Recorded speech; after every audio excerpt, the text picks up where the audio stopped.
Tuvieron mejor suerte las minas mexicanas de Guanajuato y Zacatecas, con base en los datos Ale- que, pro- que proporciona Alexander von, von Humboldt. Se había destinado en unos 5.000 millones de dólares actuales. La magnitud del excedente económico evadido de México entre 1760 y 1809, apenas medio siglo, a través de las exportaciones de plata y oro. Por entonces no había minas más importantes en América. El gran sabio alemán comparado la mina de Valencia en Guanajuato con la Immerfurt de Sajonia, que era la más rica de Europa. La valenciana producía 36 veces más plata al filo del siglo y dejaba a sus accionistas ganancias 37 veces más altas. El conde Santiago de la Laguna vibraba de emoción al describir en 1732 el, des, el, des, el distrito minero de Zacatecas y los preciosos tesoros que ocultan sus profundos senos. Mejor seguir con el fruto de sus entrañas a ambas majestades, Dios y el ley, y para que todos acudan a beber y a participar de lo grande, de lo rico, de lo docto, de lo urbano y de lo noble, porque era fuente de sabiduría, policía, armas y nobleza. El cura Marmolejo describía más tarde a la ciudad de Guanajuato atravesada por los puentes con jardines que tanto se parecía a los seminarios en Babilonia y los templos deslumbrantes, el teatro, la plaza de toros, los palenques de gallos y las torres cúpulas y las cúpulas alzadas contra las verdes laderas de las montañas. Pero este era el país de la desigualdad, y un bol pudo escribir sobre México: ¿acaso en ninguna parte de la desigualdad es más espantosa la arquitectura de los edificios públicos y privados, la finura del ajuar de las mujeres, el aire de la sociedad? Todo anunciaba un extremo de, de esmero que se contrapone extraordinariamente a la desnudez, ignorancia y rusticidad del, del, del populacho. Los socavones engullían hombres y mulas en las lomas de las cordilleras. Los indios, que vivían solo para salir del día, parecían hambre endémica, y las pestes los mataban como moscas en un solo año. 1789, una oleada de enfermedades provocadas por la falta de alimentos que resultó de una helada arrasadora había sagado más de 8.000 vidas en Guanajuato. Los capitales no se acumulaban, sino que derrochaban. Se practicaba el viejo dicho: padre mercader, hijo caballero, nieto pordiosero. En una presentación dirigida al gobierno en 1843, Lucas Alemán formuló una asombría advertencia mientras insistía en la necesidad de defender la industria nacional mediante un sistema de prohibiciones y fuertes gravámenes contra la competencia extranjera. Precioso es recurrir al fomento de la industria como única fuente de una prosperidad universal. Decía: de nada serviría a Puebla la riqueza de Zacatecas si no fuese por el consumo que proporcionaba sus manufacturas, y si está cállense otra vez, como antes ha sucedido. Se arruinarían, se Ese departamento ahora floreciente sin que pudiese salvarlo de miseria la riqueza de aquellas minas.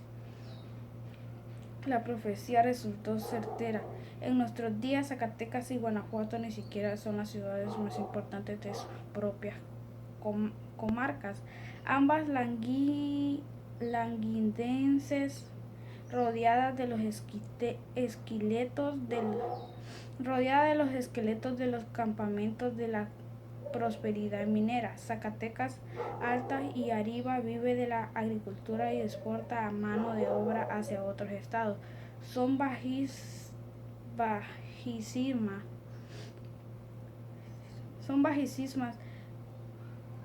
las leyes actuales de sus minerales de oro y plata en relación con los buenos tiempos pasados. De las 50 minas que el distrito de Guanajuato tenía en explotación, apenas quedan ahora 2. No crecen la población de hermosa ciudad, pero afluyen los turistas a contemplar el esplendor exuberante de los viejos tiempos, a pasear por las callejuelas de nombres románticos, ricas de leyendas, y organizarse con las 100 momias de las sales de la tierra. Han conservado intactas la mitad de las familias del estado de Guanajuato, con un promedio de más de 5 miembros. Viven actualmente en chocas de una sola habitación. El derramamiento de la sangre, de las lágrimas, y sin embargo el para había resuelto que los indios tenían alma. En 1581, Felipe II había afirmado ante la audiencia de Guadalajara que ya un tercio de los indígenas de América había sido aniquilado y que los que aún vivían se habían obligado a pagar tributos por los muertos. El monarca dijo, además, que los indios eran comprados y vendidos, que dominan a la intemperie, que las madres mataban a sus hijos para salvarlos del tormento en las minas. Pero la hipocresía de la corona tenía menos límites que el imperio. La corona recibía una quinta parte del valor de los metales que arrancaban sus súbditos en toda la extensión del Nuevo Mundo hispánico, además de otros impuestos, y otro tanto ocurría en el siglo XVIII con la corona portuguesa. En tierras de Brasil, la plata en oro de América penetraron como un ácido corrosivo, al decir de Engel, por todos los poros de la sociedad feudal moribunda en Europa y al servicio del nacimiento capitalismo. Los empresarios mineros convirtieron a los indígenas y a los esclavos negros en un numeroso proletariado externo de la economía europea. La esclavitud grecorromana resucitaba en los hechos, en un mundo distinto al infortunado de los indígenas de los imperios aniquilados de la América hispana. Hay que sumar el terrible destino de los negros arrebatados a las aldeas africanas para trabajar en Brasil y en las Antillas. La economía colonial latinoamericana dispuso de la mayor concentración de esfuerzo de trabajo hasta entonces conocida para hacer posible la mayor concentración de riquezas que jamás haya dispuesto civilización alguna en la historia mundial. Aquella violenta marea de codicia, horror y bravura no sea abatida sobre estas comarcas, sino al precio del genocidio nativo. Las investigaciones recién mejor fundamentadas atribuyen a México precolombino una población que oscila entre los 25 y 30 millones, y se estima que había una cantidad semejante de indios en la región andina. América Central y las Antillas contaba entre 10 y 13 millones de habitantes. Los indios de las Américas sumaban no menos de 70 millones y quizás más cuando cuando los conquistadores extranjeros aparecieron en el horizonte un siglo y medio después, que se habían reducido en total a solo 3,5 millones, según el marqués de Barinas, entre Lima y Paita, donde había vivido más de 2 millones de indios. No quedaban más que 4,000 familias indígenas. En 1685, el arzobispo Liñán y Cisneros negaba el alquilamiento de los indios, en que se ocultaba, decía, para no pagar tributos, abusando de la libertad que gozan y que no tenía en la época de los incas. Manaba sin cesar el mental de las vetas americanas y de la corte española. Llegaban también sin cesar ordenanzas que otorgaban una protección de papel y una dignidad de tinta a los indígenas, cuyo trabajo extenuante sustentaba al reino. La ficción de la legalía amparaba al indio. La explotación de la realidad lo desangraba de la esclavitud a la encomienda de servicios, y de esta la encomienda de tribus, y al régimen de salarios. Las variantes en la condición jurídica que la mano obra indígena no alteran más que superficialmente su situación real.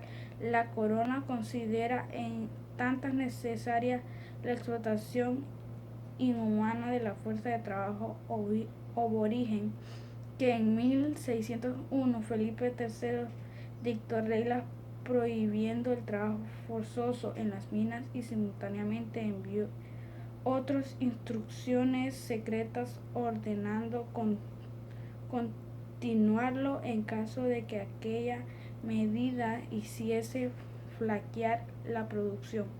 Del mismo modo, entre 1616 y 1619, el visitador y gobernador Juan de Solórzano hizo una investigación sobre las condiciones del trabajo en las minas de mercurio de Huancavelica. El veneno penetraban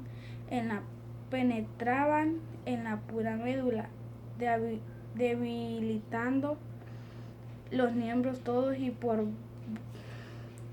provocando un temblor constante, muriendo los obreros por lo general en el espacio de 4 años, informó al Consejo de Indias y al monarca. Pero en 1631 Felipe ordenó que se continuara ahí con el mismo sistema, y su sucesor Carlos II renovó tiempo después el secreto. Estas minas de mercurio eran directamente explotadas por la corona, a diferencia de las mismas de plata, que estaba en manos de empresarios privados. En 3 centurias el Cerro Rico de Potosí quemó, según Joasia Conter, 8 millones de vidas. Los indios eran arrancados de las comunidades de agrícolas y arriesgados junto con sus mujeres y hijos rumbo al cerro. De cada 10 que marchaban hacia los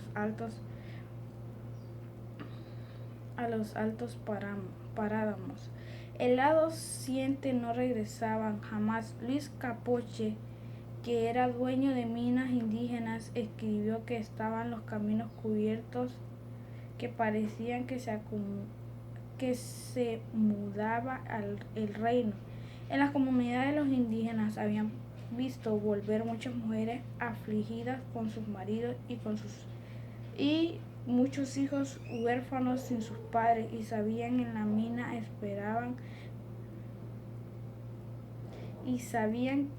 mina esperaban mil muertes y desastres. Los españoles batían cientos de millas a la redonda en busca de mano de obra. Muchos de los indios morían por el camino antes de llegar a Potosí, pero eran las terribles condiciones por el camino antes de llegar a Potosí, pero eran terribles condiciones de trabajo en las minas las que más gente mataba en el dominio.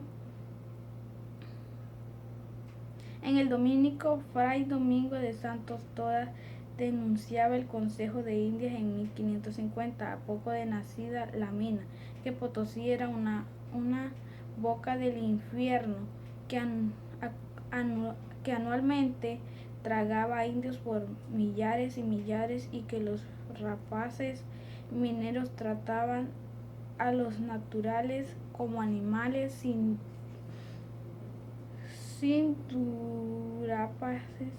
durapaces mineros trababan sin durapaces,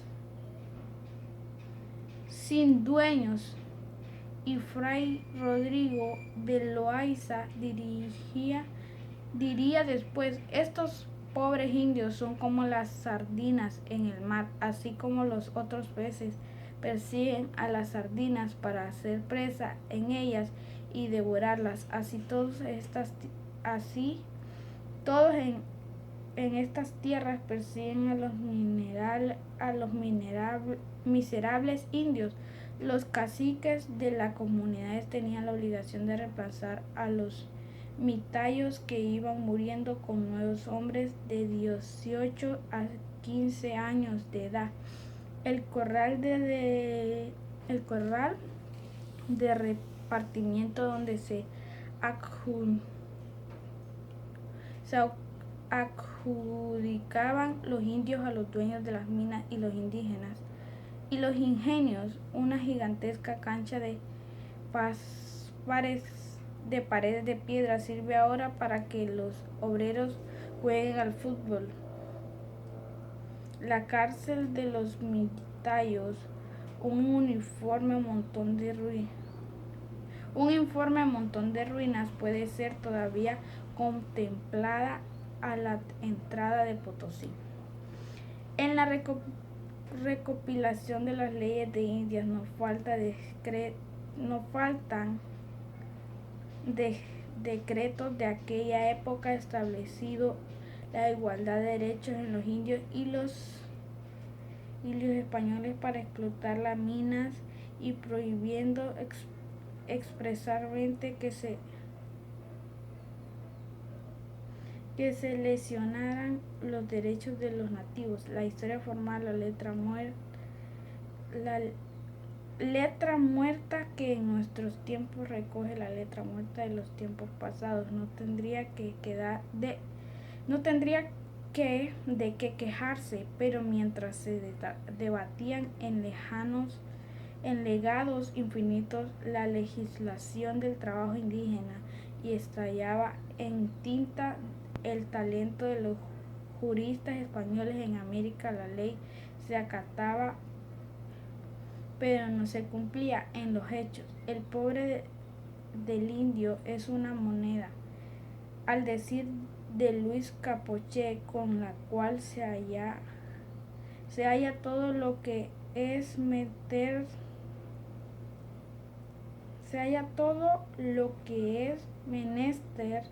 con oro y plata, muy mejor. Numerosos individuos reivindicaban ante los tribunales su condición de mestizos, para que no los mandaran a los socavones ni los vendieran y revendieran en el mercado.